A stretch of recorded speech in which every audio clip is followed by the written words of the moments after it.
कितना काम किया हो भाई, नीचे लिखो। अपने कॉन्फिडेंस, अपने अंदर ये जो व्यक्ति है उसको ताकतवर बनाने के लिए यहां से ताकि फील हो भाई मैं पढ़ रहा हूं, मैं पढ़ रहा हूं, मैं हूं। तुम्हारा ये एम है, ये ईगो से नहीं आ रहा, ये एविडेंस से आ रहा है। इसको साइकोलॉजी में सेल्फ एफिकेसी कहते हैं, आत्मविश्वास। काम करने से आएगा, नीचे काम लिखो। जिसकी फटी हुई है, जिससे नहीं हो रहा काम, परेशान है, रोज डिसाइड करते हैं लेकिन ऐसा हुआ है, अटैक मोड उठाओ। अटैक मोड के अंदर चीजें सिंप्लीफाई हो जा रही हैं। तुम्हें ऑलरेडी टेम्पलेट्स मिल गई जिसके अंदर काम कैसे करना है। अब तुम्हें सोचने की जरूरत नहीं है, बस तुम्हें काम पुट करना है उसके अंदर। कल क्या करने वाले हो वो भी सब कुछ दे रखा है, तुम्हारी परफॉर्मेंस क्या है वो दे रखा है, बस आओ अब जुड़ो। सेल्फ एफिकेसी मस्ट है, उखाड़ना है, लगो साथ में। After a point in life, you will realize that you won't get love in this generation. You accept that. Maybe that reason might be anything, that maybe you were in a relationship but it didn't work out. You tried a lot but you still didn't get any type of love which you wanted. So now you accept it. Okay, you won't get any love in this generation. Now comes a new perspective in which every person on this planet will look same. It doesn't matter what's its height, mouth, whatever. Beautiful, ugly, doesn't matter. In your eyes it will look the same. The feature which love gave you, that this person might be attractive, is now gone. So now there is nothing you have to decide on, this is attractive, everything is same. You were treating everyone same, but okay, this is a new perspective which you will get, and you cannot change that. Definitely, either how beautiful that person is, cleavage, non-cleavage, nothing doesn't matter.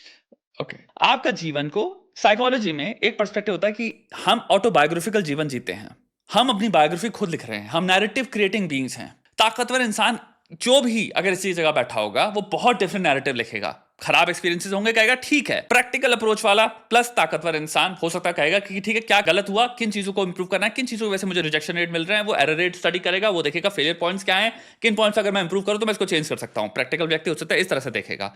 Philosophical इंसान देखेगा, हो सकता है वो कहे कि भाई practical reality ये है, फिलोसॉफिकल पर्सपेक्टिव से भाई जीवन क्या है, जीवन में मैं कहां लाया करता हूं और मैं कहां लाया करता हूं, उसको अगर इस रिजेक्शन के पर्सपेक्टिव से देखो तो वो मायने नहीं रखता।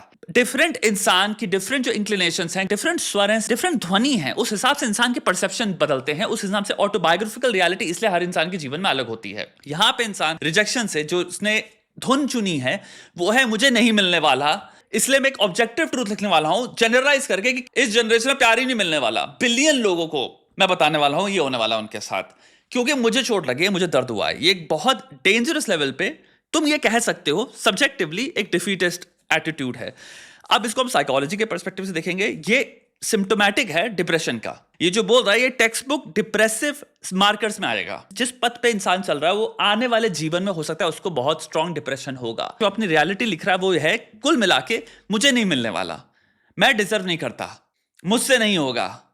यानी कि नेगेटिव इंक्लिनेशन एक्सट्रीमिटी में यहां पे बहुत हाई है। इंसान सोशल मैमल है, सोशल रिलेशनशिप्स फंक्शन है हमारी। प्राइमेट के पॉइंट ऑफ व्यू से देखो, रोमांटिक सोशल रिलेशनशिप फॉर्म करना फंक्शन है भाई जीवन का। इंसान को दूर से देखो, चाहे वो 1800 सदी में पैदा हुआ था, 1700 में, 1500 में, 1600 में, 1000 में, 800 में, 200 में, 300 में, तुम कितने साल रख लो, जब जब इंसान रहा है, पता नहीं कितनी जनरेशन की बात कर रहे हैं, उसने एक चीज करी है कंसिस्टेंटली। तुम 1 मिलियन साल पहले की बात कर लो, जो तुम्हारे जो भी एंसेस्टर्स है उन्होंने एक चीज हमेशा करी है, वो है उन्होंने घर बसाया है। अब तुम कह रहे हो सडनली मैं आया हूं, सडनली अब मैं उसके विपरीत जाऊंगा, और वो मैं कैसे डिसाइड कर रहा हूं? एक स्टेटमेंट देके कि मैं डिजर्व ही नहीं करता, मुझे नहीं मिलने वाला, मैंने तो मान लिया, अब जो भी मैं अपने आप को कह रहा हूं। तो ये मत कहो, इसका एक नेगेटिव कॉस्ट नहीं है। जो तुम्हारी अगर अभी फिजियोलॉजी स्टडी करे, तुम्हारी अभी सिंपल साइकोलॉजी स्टडी करे, तुम करोगे मांग, तुम्हें चाहिए पार्टनर, तभी तो तुम रील बना रहे हो बैठ के। ये दुखमयी रील तभी तो तुम बना रहे हो क्योंकि वो तुम्हें इतना हर्ट करता है, इतना चुभा है। वरना तुम्हारी रील होती कि भाई इस जीवन में मैंने रियलाइज किया है प्यार, प्रेम, साथी, इन चीजों से मुझे सुख नहीं मिला। मुझे एक्चुअल में सुख मिला संगीत से। एक हो सकता है संगीतकार ये बात का है, मुझे एक्चुअल में सुख मिलता है रात में जो सन्नाटा है उसमें जो सुकून मिलता है, और सुकून में जब मैं सोच पाता हूं, जो ख्यालों की ध्वनि होती है, वॉल्यूम होती है, इतनी लाउड हो चुकी होती है, और उसमें मैं जब मैं फ्लो करता हूं, वो मुझे लगता है पर्पस है। ये होता कुछ अलग ही होता, उसमें एक्साइटमेंट होती, उसमें पॉजिटिविटी होती, एक नया पर्सपेक्टिव वो होता। सुनने में लग रहा होता कि हाँ यार आत्म सुख की बात कर रहा है इंसान, पर्पस की बात कर रहा है, इसको जो आत्मा लेवल पे सेटिस्फैक्शन दे रहा है कि इसको इस लेवल का पर्पस मिल गया कि उसको लगता है जीवन में मैं इसको अपनी जिंदगी देना चाहता हूं। आइजैक न्यूटन ने दे रखी है भाई, बहुत सारे थे इन्होंने दी, ऐसी बात नहीं है। बड़े बड़े मंक बैठे हैं, बड़े बड़े संत बैठे हैं। तो ये नहीं है कि सिंगल हुड का पाथ किसी ने चूज नहीं किया, बट सिंगल हुड का पाथ उनकी जिंदगी में ऐसे लेवल का सुख लाया जिसमें ये नहीं था कि मेरे को दुख हो रहा है, मेरे को कोई लड़की नहीं मिलेगी, इस जनरेशन में प्यार नहीं मिलने वाला, इसलिए मैं चूज कर रहा हूं as a consequence of rejection. नहीं, उनके पास हो सकता है एक से खूबसूरत ऑप्शंस हो, बट उन्होंने चूज किया कि शायद मैं जस्टिस नहीं कर पाऊंगा तुम्हारे साथ, शायद मेरे साथ तुम नहीं कर पाओगे। इवन तो ये अट्रैक्टिव ऑप्शन है, मेरा दिल भी खुश है, लेकिन मैं एक अलग ही ध्वनि में चल रहा हूं। मैं शायद टाइम ही नहीं निकाल पाऊंगा, मैं शायद उस लेवल पे प्रेम नहीं कर पाऊंगा तुम्हें जितना तुम डिजर्व करते हो। मे बी जो तुम्हारी एक्सपेक्टेशंस है, मैं सुनता हूं तुम्हारी एक्सपेक्टेशंस क्या है, वो मेरी एक्सपेक्टेशंस नहीं है जीवन के साथ, जीवन के साथ नहीं है। वो जिंदगी की बात नहीं हो रही, हम वो बखान नहीं कर रहे, हम बखान कर रहे हैं मार्कर्स के एक्सट्रीम नेगेटिव आइडिएशंस अपने बारे में। तो सेल्फ एफिकेसी का हम यहां पे जा चुके हैं कंप्लीट ऑपोजिट, कि मेरे को कुछ मिलेगा ही नहीं। इस जनरेशन में इस लेवल का छल कपट चल रहा है, छलावल चल रहा है। मैंने अब पहले ही एक्सेप्ट कर लिया है, चाहे मेरे सामने कितने भी स्टिमुलाई आ जाएं, बायोलॉजिकली अराउजल क्रिएट करने वाले नेचर, मैं नंब हो गया हूं, फिजियोलॉजिकली मैं नंब हो गया हूं। इसको सिंपल न्यूरो साइंस के पॉइंट ऑफ व्यू से अगर देखना जाए तो ये कितनी डरावनी बात है। मेरे दोस्त, जो तुम बात कर रहे हो ये साइकोपैथोलॉजी है। तुम जो एनकोड कर रहे हो और तुम्हारी जो बेसिक साइकोलॉजिकल बायोलॉजिकल रिस्पॉन्सेज होने चाहिए टू स्टिमुलाई, एक्साइटरी स्टिमुलाई, और तुम कह रहे हो वो नंब हो चुके हैं, मेरे सेंसेस इतने डल हो चुके हैं मेंटल हेल्थ के पॉइंट ऑफ व्यू से। It's deeply concerning. You are describing depression. Simple नींव की तरह देखो कि मुझे कोई इंसान चूज ही नहीं करेगा, मुझे तो नहीं मिलने वाला क्योंकि मुझे किसी ने धोखा दे दिया, तो अब सब डल हो चुका है। अब इसको अगर इंसान गलती से जनरलाइज कर दे और दूसरे एरियाज में मिलाने लग जाए कि भाई काम करके भी क्या मिलेगा, नौकरी में भी मैं खतरनाक लेवल पे काम क्यों करूं, क्योंकि हर एक्साइटरी स्टिमुलाई से, एस्पेक्ट से, एम्बिशन से, गोल से, मैं कह रहा हूं कि वो एक्साइटमेंट का पॉइंट ही क्या है। मैं तो बस डिफीट एक्सेप्ट करके बैठ गया हूं, मैं जो बस हूं मैं उसी में रहूंगा। अब ये इंसान बोल रहा है कॉग्निटिवली। अब एक और सिंपल सी बात करें, जो इंसान बोलता है उसकी भी कोई गारंटी नहीं जो हो रहा है वो उससे टैंडम में है। यानी कि हम बोलते कितनी बार झूठी हैं, महसूस इंसान अंदर कट रहा हो, गल रहा हो, भाई मेरे को तो कोई फर्क नहीं पड़ता। कितने सारे इंस्टेंसेस में, कितने सारे कॉन्टेक्स्ट में तुम लड़कों से या लड़कियों से सुनोगे बोलते हुए मुझे तो कोई फर्क नहीं पड़ता, बट उनको बहुत फर्क पड़ता है। एक बहुत बड़ी बात हो सकती है कि इंसान सिर्फ मुंह से कॉम्पनसेट करने के लिए हम ये सब बातें लिख रहे हैं, जिसे कहते हैं दिलासा देना अपने आप को, लेकिन सत्य से भागना। सत्य में तुम्हें चोट लगी हुई है, तुम चुप रहे हो, तुम्हें मे बी हेल्प चाहिए, सोशल सपोर्ट चाहिए, मे बी तुम्हें एक हाथ चाहिए कि भाई हाथ मिला भाई और ऊपर उठ। किसने कहा? अब आए इस कोर मैसेज में। ये कैसे मान लिया तुमने भाई 8 बिलियन लोग हैं इस पृथ्वी में, तुम्हें लगता है भाई एक इंसान तुम्हें नहीं मिल सकता जो तुम्हारी तरह सोचता है? सीरियसली? तो पहली चीज, जिंदगी का पर्पस ये होना ही ना चाहिए। ये अगर जिंदगी का पर्पस है तो तुम सबसे ज्यादा एनर्जी इसमें लगा रहे हो कि मुझे कोई साथी मिले, मुझे कोई साथी मिले, क्या ये साथी है, क्या ये साथी है। तो तुम्हें जब भी तुम किसी भी रूम में एंटर करोगे, सबसे सुंदर जो चेहरे दिख रहे होंगे, तुम्हें होगा कि ये साथी है। 1 2 3 4 5 ऑप्शन, 5 लोगों से प्यार होने वाला है मुझे इस रूम में। प्यार नंबर 1 इंटेंसिटी हाईएस्ट, इधर से रिजेक्शन मिला, अब इस पे शिफ्ट करते हैं। प्यार नंबर 2 इंटेंसिटी थोड़ी सी कम है, लेकिन अब वो रिजेक्शन मिल गया, वापस हाई कर लिया, अब इसमें तुम मेरा सच्चा प्यार हो। तुम्हें कितने लड़के मिले अपनी जिंदगी में जैसे ऑपरेट करते हैं? मन घड़न प्यार होता है उनको, किसी वन साइडेड लव किसी लड़की से, वो वहां जहां खत्म होता है दूसरी लड़की चूज कर लेते हैं। वो कहते हैं नहीं एक्चुअली सच्चा प्यार हमेशा से ये था यार। पहली चीज यहां पे एक्सेप्ट करनी पड़ेगी, of course romantic social love, companionship, attachment सीख करना, ये एक नेचुरल ह्यूमन इमोशन है, बायोलॉजिकल इन नेचर है, एवोल्यूशनरली अडैप्टिव चीज है। अनलेस आप कॉग्निटिवली ऐसे पाथ पे चले गए हैं जिसको आप फिजियोलॉजिकली रजिस्टर कर सकते हैं कि भाई आपकी जिंदगी सुकून में है, तो मैं समझ सकता हूं कि आप रोमांटिक रिलेशनशिप में नहीं हो। लेकिन तुम किसी मंक की बात कर लो, अकेले नहीं होते वो, लोनलीनेस का पाथ नहीं होता वो, 50 लोग उनके साथ होते हैं, तो सोशली बहुत स्ट्रांग होते हैं। तो ओनली थिंग जिससे वो कट गए वो है एक इंसान के साथ अटैचमेंट फिगर की तरह हटा के हमने अटैचमेंट फिगर को भगवान बना लिया। सो वहां पे कोई सेक्सुअल चीज नहीं रही, लेकिन सोशल हमारी सारी नीड्स फुलफिल हो रही क्योंकि हम एक कम्यून में रह रहे हैं। लिटरली हमारे अराउंड 100 लोग हैं जो सब लोग सिमिलरली डेडिकेटेड है एक ही आइडियल से। तो सोशली हम पूरी तरह से भरे हुए हैं। सेकेंडली, आप मानसिक रूप में डेडिकेटेड हो, आपका है एक अटैचमेंट फिगर। ये लोग अपने दिमाग में बात करते हैं, एक्चुअल में रियल रिश्ता रखते हैं। आपका ख्याल होना चाहिए जिंदगी में मैं पे काम करना।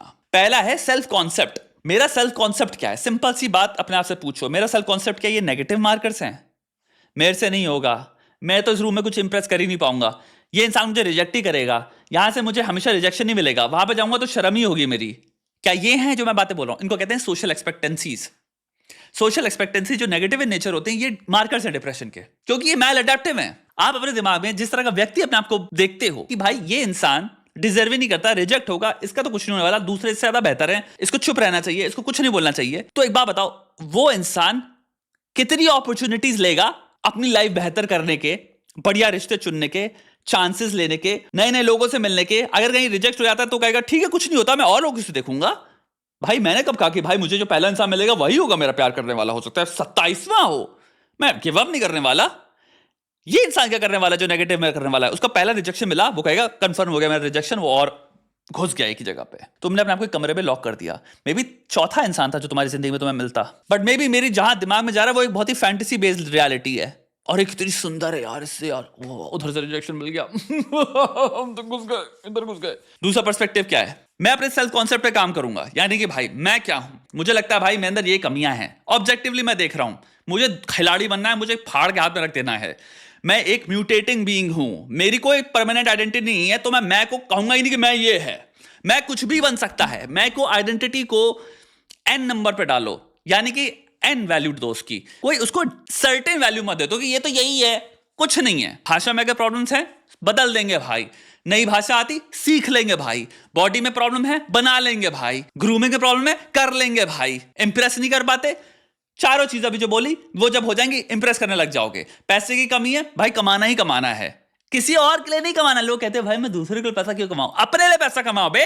पैसा जब होता है जीवन में पता कितने मजे आते हैं, कितने सपने हैं तुम्हारे, दिल हमें हाथ रख के बताना, अपने दोस्तों के साथ कितने सपने देखें कि भाई अगर पैसा होता तो भाई वहां जाएंगे, ये करेंगे वो करेंगे, भाई ये कर पाते वो कर पाते, वो पूरे कर लो। सिर्फ अपने लिए पैसा कमाओ, फिर अपने दोस्तों के साथ जाओ भाई, जो भी सपने थे वो पूरे करो, अच्छी सर्विसेज हायर कर पाओगे, अच्छे लोगों को डेलीकेट कर पाओगे काम, तुम्हारे दिन का टाइम और ज्यादा ओपन अप होता है, क्योंकि बहुत सारे काम जब पैसे नहीं होते इंसान को खुद करने पड़ते हैं, वो सारे फ्री हो जाते हैं क्योंकि तुम डेलीकेट कर पाते हो, और टाइम होता है नई चीजें करेगा, अपने इंटरेस्ट पे घुसने का, नए स्किल सीखने का। अभी ये चीज हमेशा से सीखने का मन था, ओह इस स्किल को सीखने के लिए यार 300 यूरो का ये सॉफ्टवेयर खरीदना पड़ेगा, खरीद डाला, पैसे हैं।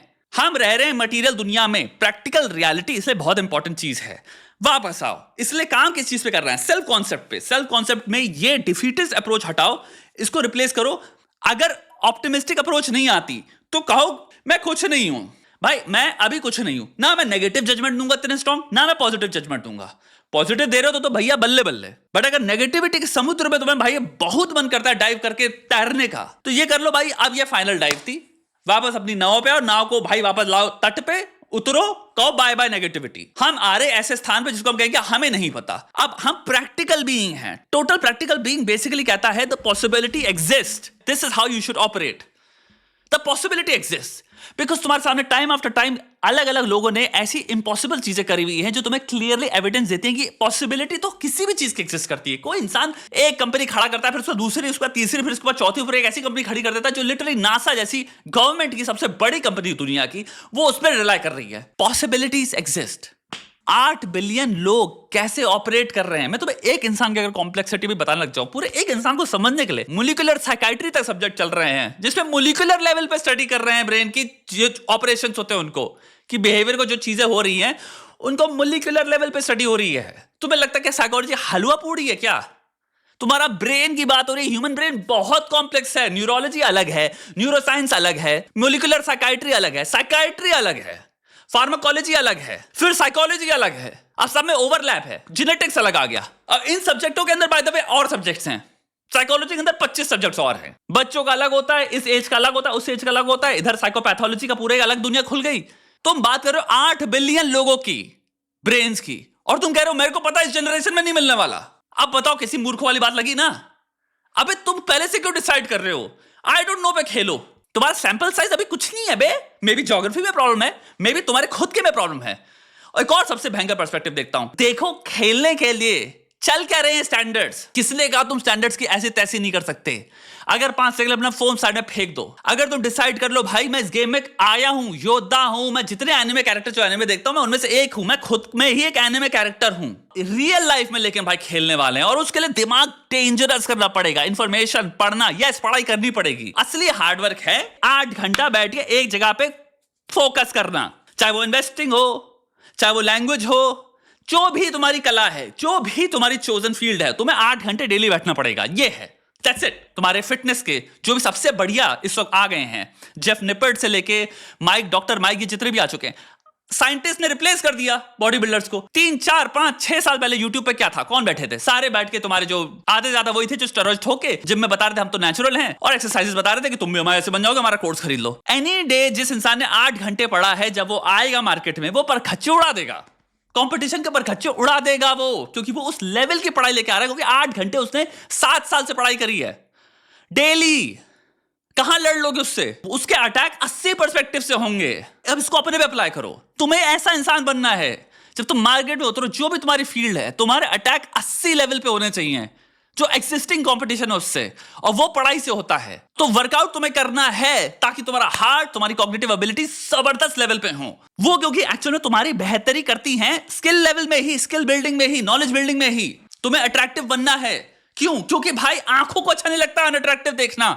मुझे एक चीज समझ नहीं आती, पता नहीं क्या नाज कर रहे हैं, मैं जैसा हूं वैसे कोई एक्सेप्ट क्यों नहीं कर रहा? क्या ख्याल क्या है ये? इसका मुझे दूसरा वर्जन लगता है कहना कि भाई मेरा जो बेस्ट वर्जन है मैं खुद ही से नहीं बनना चाहता, मैं जो भी शिटी वर्जन चल रहा हूं अपने खुद की सेल्फ का, मुझे उसी में एक्सेप्टेंस चाहिए। तेरा बेस्ट वर्जन क्या है? सिंपल विजुअलाइज किया है, कैसा दिखेगा वो, किस लेवल पे फाड़ा होगा, किस लेवल पे दिमाग होगा उसका, क्या क्या चीजें अचीव कर चुका होगा। लिख एक कागज में, मैं लिख के दे रहा हूं, तुम सब अभी लिखो बेस्ट वर्जन क्या होगा तुम्हारा। 4 मार्कर या 5 मार्कर लिखो, पांचों के पांचों मार्कर में देखोगे तुम कितने दूर हो इस वक्त। और मैं नहीं कह रहा आइडियल वर्जन मिलेगा भी एक दिन में, अरे कम से कम, लेकिन जो वो है और तुम जहां हो उसके बीच में तो आओ। बीच में जो है वो है आइडियल वर्जन प्रैक्टिकल रियलिटी के पर्सपेक्टिव से। लेकिन अपने आप को जो है वही रहने दे भाई, उसमें इंसान बस प्यार भी कर ले, उसी इंसान हमें पा भी ले। क्यों भाई? Natural selection. प्लीज इस वहम से निकल जाओ कि हम नेचुरल सिलेक्शन पे ऑपरेट नहीं कर रहे। दुनिया में परपेचुअली कंपटीशन नहीं चलेगा। हम प्राइमेट्स हैं भाई। हम इस लेवल पे मेडिसिनल साइंसेज में इतने आगे आ चुके हैं कि कोई मरता नहीं है नेचुरल सिलेक्शन से। आप सबको बचा लेते हैं, किसी भी बच्चे को, किसी भी कमजोर, किसी को भी। इसका मतलब ये नहीं बिहेवियरली नेचुरल सिलेक्शन इस वक्त ऑपरेट नहीं कर रहा। प्रैक्टिकल रियलिटी में डोमिनेंस से लेके कंपेटिटिवनेस तक के हायरार्कीज तो हैं। साइकोपैथी भी है, नार्सिसिज्म भी है, घटिया ट्रेड्स पे भी है, एल्ट्रुइज्म भी है और कॉपरेशन भी है। उसको देखो। आप कहो कि भाई मेरी सुपर पावर्स क्या हैं, मेरा सबसे स्ट्रॉन्गेस्ट वर्जन क्या है, वो मेरा गोल बन जाता है और मैं दे रहा हूं उसमें। ये है तुम्हारा गोल। तुम जैसे जैसे आगे बढ़ते चले जाओगे, अपने आप को बेहतर करते चले जाओ, अपने आप से प्यार करते चले जाओ, अपने सेल्फ कॉन्सेप्ट को खतरनाक बनाने की सोचो। गोल रखो कि मैं अपने आप को खतरनाक बनाऊंगा। फिर देखो तुम्हें पार्टनर, प्यार, प्रेम कैसे नहीं मिलता। और जिंदगी में एक चीज समझ लो, लास्ट चीज, प्यार मतलब ये नहीं होता डिपेंडेंस। अब तुम मिल गए, अब तुम सब कुछ हो। नहीं भाई, अगर जा रहा है जाने दो।